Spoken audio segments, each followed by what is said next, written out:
All right, I'm here with Jake Silva from the Snake Sports Talk Show. Jake, what's up, man? Feeling good, man. Thanks for having me up on the show, man. Really excited for today.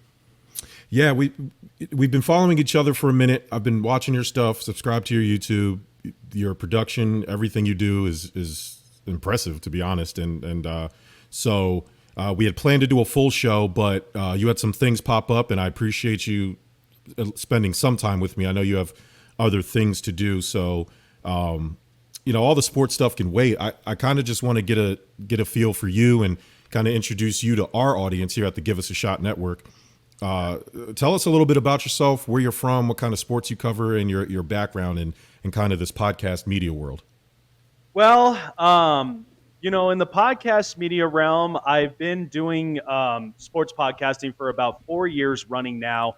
And I'm originally born and raised in Las Vegas. I currently live in Denver, Colorado now, just from, new change of scenery. Love the environment I'm in now. And what's kind of funny of it is ever since I moved here, I've been getting nonstop interviews like crazy. And so the Snake Sports Talk Show originated back in 2019 as an IG page where I just had such a passion for sports and for the sports industry itself. And I wanted to make it potentially something that I could build as a potential career build. So starting as an IG page, I was doing news scoops. I was giving my own honest opinions and takes behind some of the moves that have been made around the world of sports. I cover all sports as a whole, including, UFC and boxing, depending on popularity of cards. But I cover everything: NFL, MLB, NHL, and NBA, and just, giving my honest opinion takes. For 4 years running, I basically have been kind of deemed as America's honesty mind, as somebody that, you got to have a balance between the two, because there's going to be some opinions people will agree or disagree with. But when you find that silver lining behind a lot of those moves, and you just kind of really critically think, is this going to work, or is this maybe potentially something that they may have to move on the next couple of years?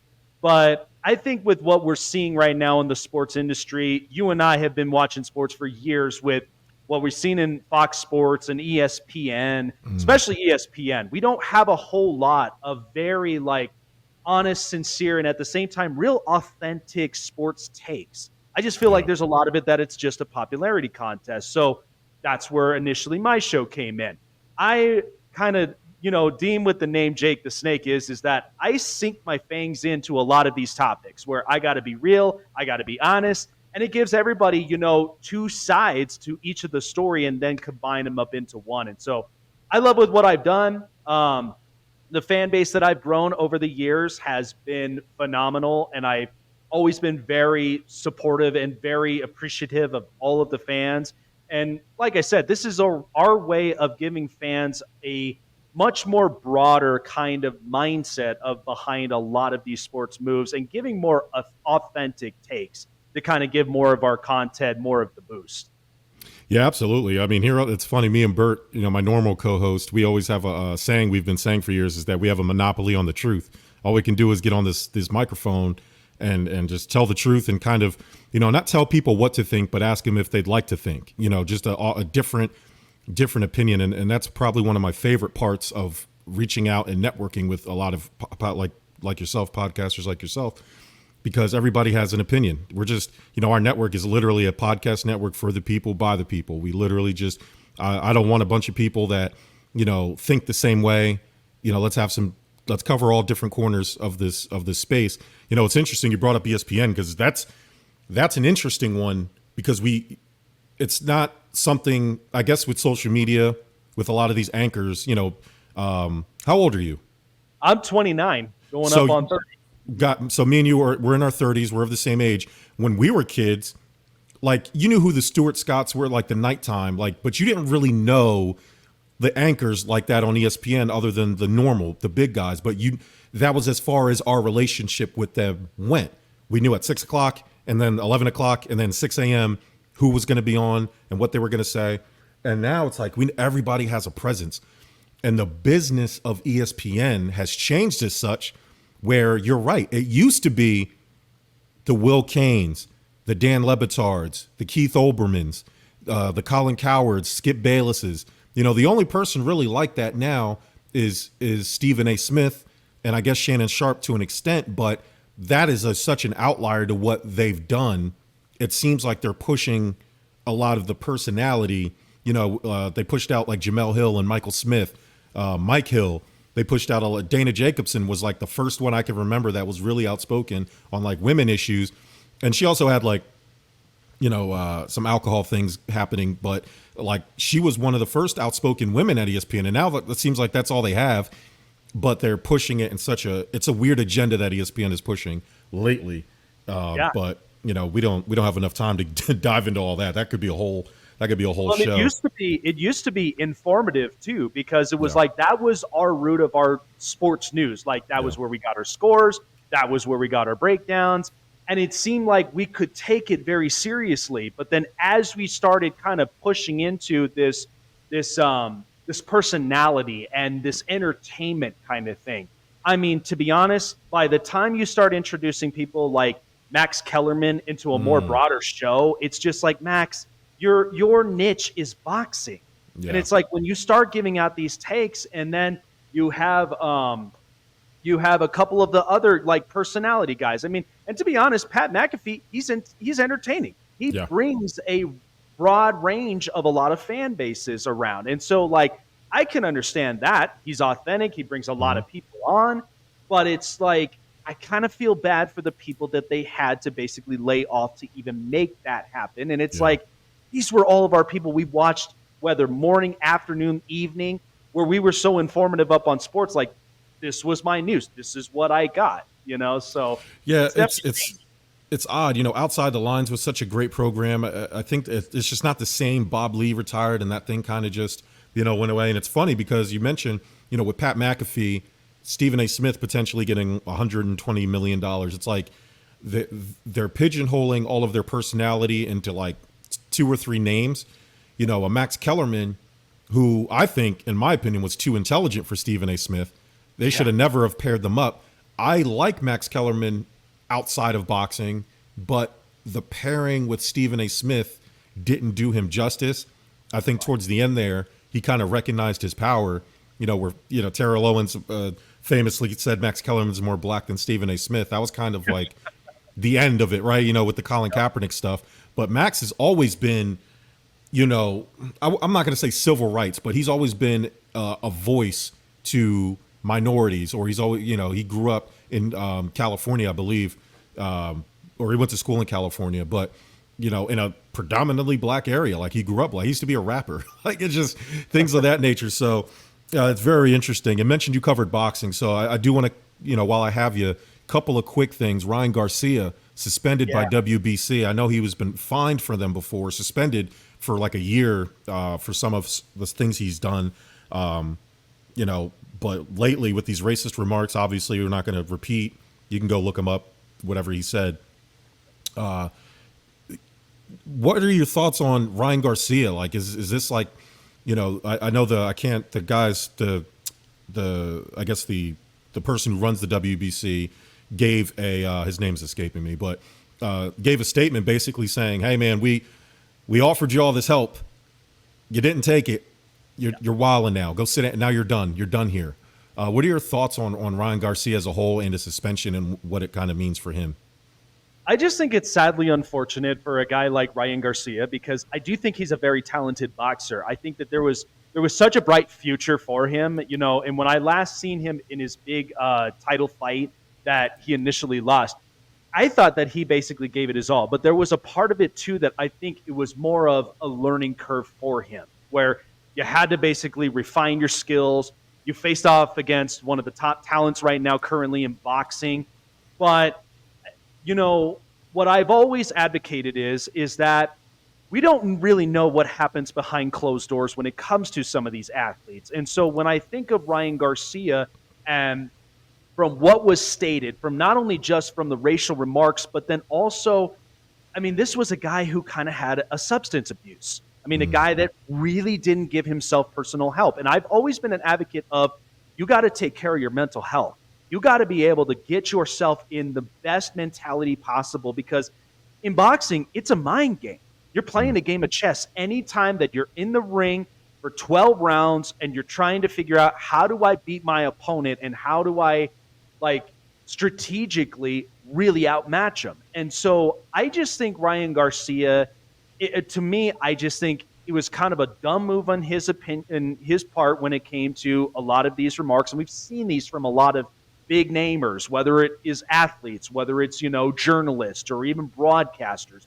We're just kind of in this new age now in 2024 where something that's out of media, it's going to get out there. And you got to be careful with just how things are filtered out. But besides that, what led into it was, the substance abuse. I think that's what really kind of triggered it. And to where, look, the WBC is willing to give you, like in what I work in a government sector, they're willing to give you an employee assistance program. You get a therapist, you get into like a lot of these programs, whether it's, medical or something like that.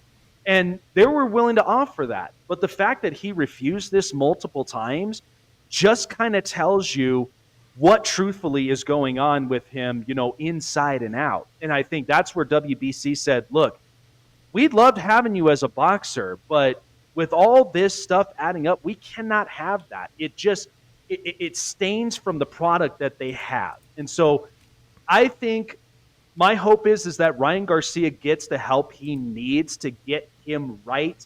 And boxers and UFC fighters, I mean, they go through a lot with physically, mentally, and emotionally. It's a lot. But that's why you got to have the right things as far as, you get the right meditation. You get an assistance program that keeps accountability for you. So I just thought this kid had such a bright future. But after this, and then on top of it, the substance abuse, my hope is get yourself some help, get yourself sober, and get yourself healthy. And when you are ready to prove to the WBC, look, I'm healthy, I'm sober-minded, I've changed, I'm ready to come back in, then that's where I think the WBC would be willing to basically open back up that door at some point. But I just think this is kind of a life curve right now for Ryan Garcia. Yeah, I mean, he already was serving the 1-year suspension. I got to imagine we're not going to see Ryan Garcia for at least 2 years.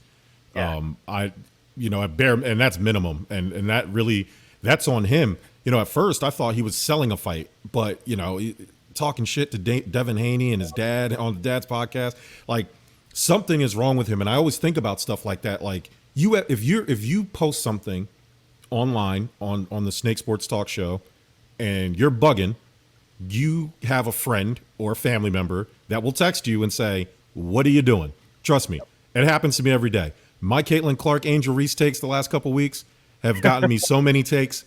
I mean, text messages. And so I think about that stuff. Like, yo, where is your mom at? Like, she don't follow you on socials. Like, what are you doing out here to fumble the bag? I got to imagine Ryan Garcia is probably paying a lot of the bills in his family, because that's the responsibility of the famous athlete family member.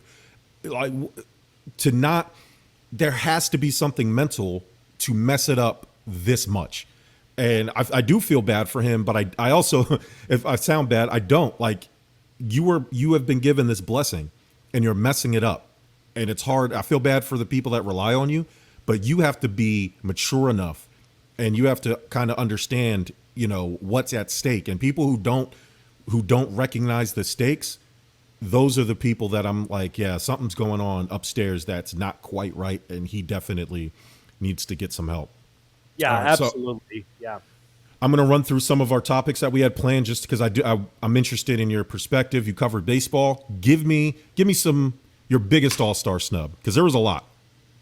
I think the biggest All-Star snub that I think everybody right now is kind of talking about is Francisco Lindor. And I think, and again, he's a very talented baseball player, but I think because he's in an honest perspective, I think he's kind of guilty by association because he's playing with the Mets. And the Mets, they had such a bad, rough start to the season. But then ever since, the appearance of Grimace throwing out the first pitch, it's been such a superstition of the Mets that it's been working toward, them winning more games. But I do think that like his wins above replacement and what he's been able to provide when it comes to offense and defense, I think he's right now the biggest snub. And look, I don't care about the Mets organization itself because yeah, you could think however you want to about them, but I think when you're marginalizing from the player's perspective, that's where you really have to be very critical of it. And I mean, he's up there with Shohei Ohtani and multiple other top all-stars in that category. He was like top 10 in seventh rank. And he's Yeah. an all-star snub. That's one of the things that I was a little confused by because are we basically voting in these all-stars based upon popularity and who they play for, or are we actually voting them in by breaking down the statistic? Like he had an all-star year. Yeah. He's proving himself that he deserves to be up in this roster. So I think Francisco Lindor to me was definitely a guy that was probably the biggest snub in Major League Baseball. But maybe that's a little bit of fuel of the fire for him because you look at right now, not just in their division with the Phillies and the Braves, but in all of Major League Baseball. So you don't end up making it up into the All-Star game. I guess that might be fuel of fire for him to go, like, let's go on a tear. Let's prove to everybody that we can be a contender in this league. You don't have to remind me. I am a Mets fan, so trust me, I was throwing things in the house all season.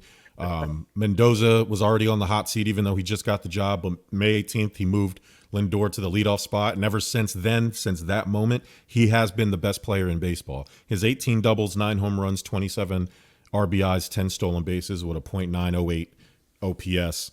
He's been probably the best player in baseball. But it is odd to see when you have like the Phillies, who have like 7 All-Stars. The Angels have 6. I think the Padres have 5 or 6. There's another team out there with 5 or 6, and then everybody kind of just has the one. Pete Alonso, as a Mets fan, I love Polar Bear Pete, but like the fact that he is the All-Star first baseman over like a Christian Walker because he plays for the Diamondbacks is nuts to me. Like that, I get you want to get at least a player. But if you have 5 or 6 and 7 in case of the Phillies on one All-Star team, I feel like you could have made some concessions or figured out a way. I don't know if they'll never change it. Baseball's such a traditional sport. Like they'll never do what the NBA did and just kind of collect All-Stars and then split them up and get rid of kind of like the AL-NL thing. I know that there's stakes between the AL and NL for winning. That's one of the draws of their All-Star game. It's probably why their All-Star game is better than the NBA's. NBA actually switching back to East-West, I think, or they did last year, whatever. But Christian Walker. When I saw Pete Alonso, I knew he was doing the home run derby because that's like his thing. But when I saw that he was going to be the first baseman, for the NL, I was like, wait a minute, that's the Mets. They're odd. I shouldn't have been surprised. Scherzer and Verlander told us that this team was tanking this year, so. Obviously, since the Grimace thing, it's kind of taken a life on its own. They found some new life. I get Mets fans are excited, but the trade deadline's coming up. You need to think about the future.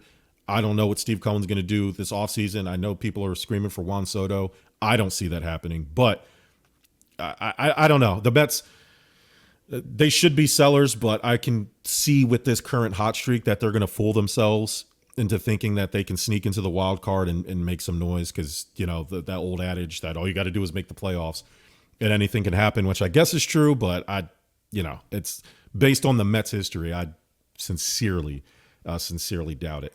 Yeah, I mean, for the Mets, like any team in baseball, if you add in a few key pieces, like here's the thing, you can never go without pitching. So even if you get some real good relievers or even if you get a high reward, low risk type starting pitcher, that could even help you up into the back half of the rotation in case an injury does happen in the long run. But yeah, it sometimes it does get confusing with that, whether, they kind of had a much bad slump from the first 2-3 months. And then all of a sudden they're on fire right now because of baseball superstition. It's really hard to determine that. But, to me, I just felt like the Mets, with all this new money that's been coming in with Steve Cohen, he's not afraid to pay the money, but even if you're paying the money, where's the chemistry and the continuity behind it with this team? And I think that's what they've been lacking the last few years.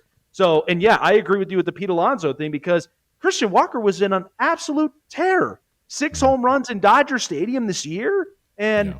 he's been posting up like his wins above replacement right now has been going up. And not to mention too the averages and what he's been providing up at the plate lately is like, how can you not make a case for a guy like Christian Walker?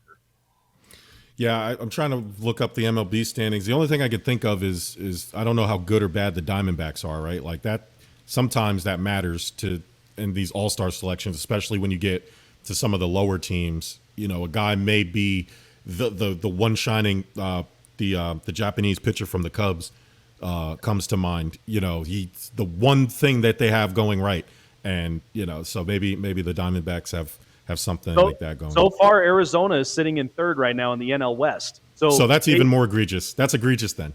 That's nuts. Oh, big time. It's nuts. Yeah. So, last 10 minutes or so, I leave the floor up to you. Anything you want to talk about? I had some USA team basketball stuff.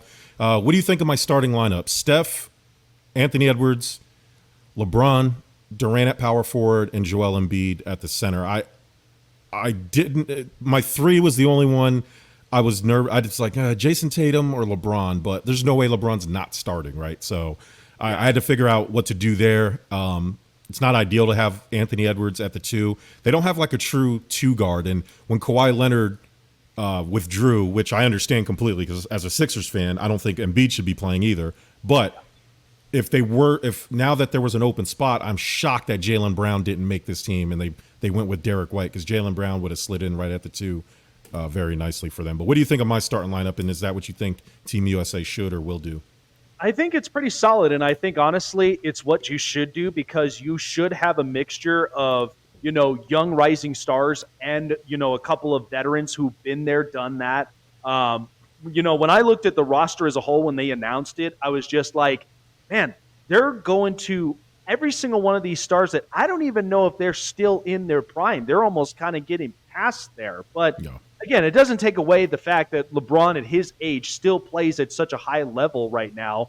But I mean, when you mix in Steph, you mix in, Kevin Durant and even Kawhi Leonard, it's kind of like, what are we kind of, shooting for here? Are we shooting more for the stardom, or are we actually trying to go for gold? So I think when you get Anthony Edwards, which I have watched him in person before last year in the USA basketball team against Puerto Rico, and man, the guy between him and Jaren Jackson and Jalen Brunson was like, that's a hell of a squad I'd put around right from there. So you got to have a mixture of young and old from there.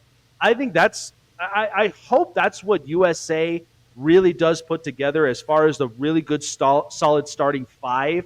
Because your bench, you can mix it however you want to. A guy that's going to come in, give you minutes, give you shots, and at the same time provide you with quality defense, especially on the wings. But I think that's a very solid starting 5. I like it. I think that's one that you started out with. You kind of see how each other's rosters and their starting 5s really pan out. And before you even make changes in the middle of, the different quarters, that's where I think the roster itself could be so deep. But if they play their cards right and they really utilize a lot of all these players' strengths and what they've been known for in the league, this is where I think this team does have a chance to really strive for gold this year. Yeah, the one other thing I noticed about Team USA, the select team plays like the high school kids that come in, and this Cooper Flag kid, holy shit, took care of business. 17 years old, putting in work, like legit, like, and there was some of those 17-year-old young high school going into college basketball player things that he did, but as a whole, very exciting if you were a team. I'm already starting the hashtag crash for Cooper because this kid, it's been since Larry Bird, you've had like a true born American white, really good basketball player. I believe he said he's going to Duke, which is unfortunate because Coach K is no longer there. That would have been nice to bring Duke back to, back to prominence. But if he can slide to Duke and kind of make them relevant, or at least back a little bit to where they were, that's a hell of a story. That with Caitlin Clark and Angel Reese and some of these the women in college, there hasn't, highlighted by this current past NBA draft, there really isn't that college star. That hype kind of got sucked out of the building with the growth of, that's probably a bunch of other things, one and done, the Euros, everybody's in France right now. Atlanta just did it. They said, "Oh, there's a guy. He's kind of tall. He can shoot. He must be like Wemby because they're all Wemby out there in France." So everybody's just going to draft the tall French kid that can shoot now for the next couple years. But Cooper Flagg, probably a one and done candidate, which I don't mind in this instance because obviously he's already ready to go right now. Oh yeah. I mean, if a name comes to mind, I mean, Christian Laettner. I mean, the guy was an absolute great college stud and came from Duke. I mean, the guy was phenomenal when, you put together that whole dream team and, yeah, every single one of the superstars, and then you had one of the best players in college.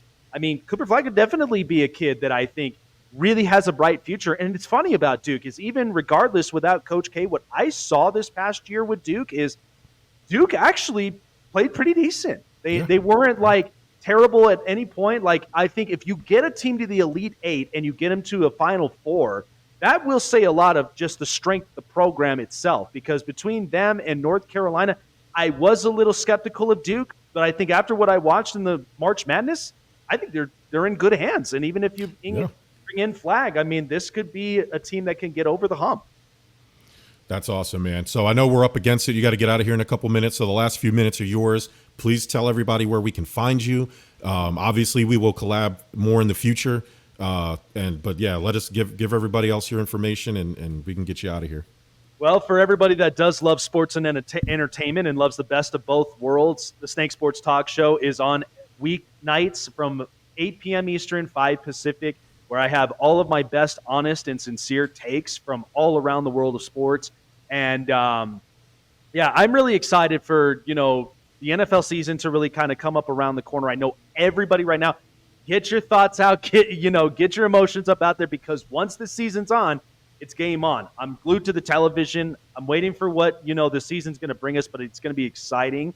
But you can find me everywhere. I am live up on Roku, also on iHeartRadio, and all social media platforms, including TikTok, everything known to man. You can find all of my content from there, all of my best interviews thus far that we've had, and including this one as well, which I am very proud to be a part of. But, that's where you can find me. And now I've got myself a new co-host. And like we talked about when it came to accountability, I mean, if it wasn't for my fan base and if it wasn't for, my support group and everybody that has really invested in the 4 years in this show and still going strong, I mean, they are the reason that this show continues to go around. And so that's my hope. That's my goal. I mean, Colin Cowherd was the reason I started this podcast because I don't agree with everything he says, but I appreciate and I respect his professionalism and how he really digs in deep when it comes to certain sports topics. And like I said, to have a balance of both those topics and to really kind of give a silver lining of the understanding truth, I mean, that's what I live for. And so really excited about it and hoping at some point the career job really does present itself in the future. And that's something that really helps to provide and support for my family, giving them a future. And, again, I've loved sports since I was a kid in diapers, man. And it's like, this is what I live. This is what I breathe. And it's what honestly gets me up every single morning to just come up, grab a microphone, be up on the camera, and really just start digging in and talking everything about sports. That's awesome, man. Jake Silva, Snake Sports Talk Show. I was hesitant to bring him on because I grew up in upstate New York, and they used to have hognose steaks out there, and they would play dead. So my granddad would yell at me when I went to go pick one up and throw it.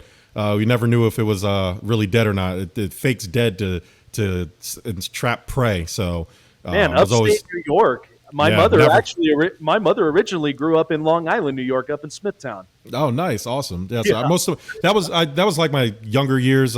Most of my time has been in New Jersey. I now live in North Carolina. I'm a firefighter down here in North Carolina. So, but hey, Jake, this is not the last time you will see Jake on the Give Us a Shot Network. You will be on Stuff About Sports with me and Bert whenever Bert comes back from work.